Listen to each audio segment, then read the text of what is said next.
សួស្តីអ្នកទាំងអស់គ្នាឥឡូវយើងនឹងរៀនទៅទៅរបៀបនៃការដាក់មេតិកាដោយស្វ័យប្រវត្តិទៅលើការងាររដ្ឋបាលរបស់យើងអញ្ចឹងទៅមកការដាក់មេតិកាយើងឃើញទៅលើលិខិតរបស់យើងតែងតែមានមេតិកាទី1ទី2ទី3អញ្ចឹងយើងចូលទៅកាន់Manoj Home មកហើយមើលទៅកាន់នៅក្នុងចម្លែករៀងដាក់របស់យើងគឺ numbering នៅក្នុងហ្នឹងយើងត្រូវបង្កើត mode ថ្មីរបស់យើងគឺ define new number format បន្តទៀតបងប្អូនចូលទៅកាន់ mode ដែលយើងចង់បានឬក៏យើងធ្វើឲ្យលុបចេញមកអូខេបន្តទៀតយើងត្រូវវាយអក្សរថាប្រការនៅពីមុខលេខ1របស់យើង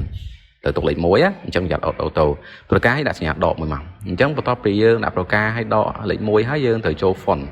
ដើម្បីទៅការផ្លាស់ប្ដូរ font អក្សររបស់យើងគឺចំនួន2ទីមួយគឺកន្លែង Latin បងប្អូនទៅរក font គឺខ្មែរ OS Mulai KH Auto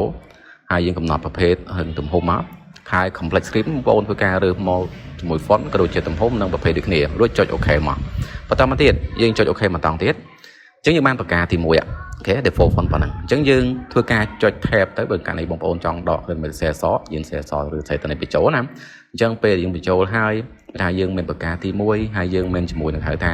ទំហំឬក៏ហៅថាប្រការនៃការងាររបស់យើងណា insert ចូលមកអូខេ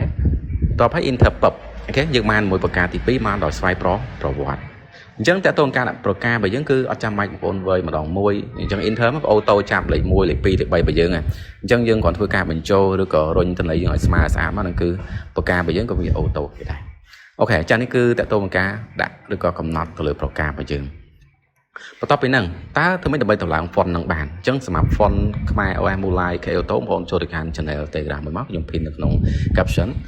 បន្តទៀតបងប្អូនធ្វើការចុចទៅលើ save font យើងទុកសិនមកអញ្ចឹងបន្ទាប់ពី save ទុកហើយយើងរើសទីតាំងមួយមកអូខេចឹងដាក់ក្នុង folder មួយគឺ font ហើយយើងចុច open ហើយ save ទុកអញ្ចឹងបន្ទាប់ពីយើង save ទុកហើយយើងធ្វើការ mouse ស្ដាំ show in folder រួចចុចដំឡើងមកអញ្ចឹងយើងចុច2ដងទៅលើ font របស់យើងបន្តទៀតយើងទៅយកពាក្យថា install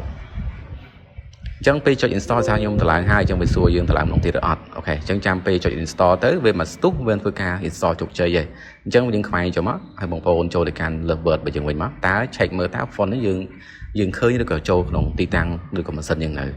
បើអត់ឃើញខាងលើបងប្អូនអូសទៅក្រោមនេះប្រភេទខ្មែរ OS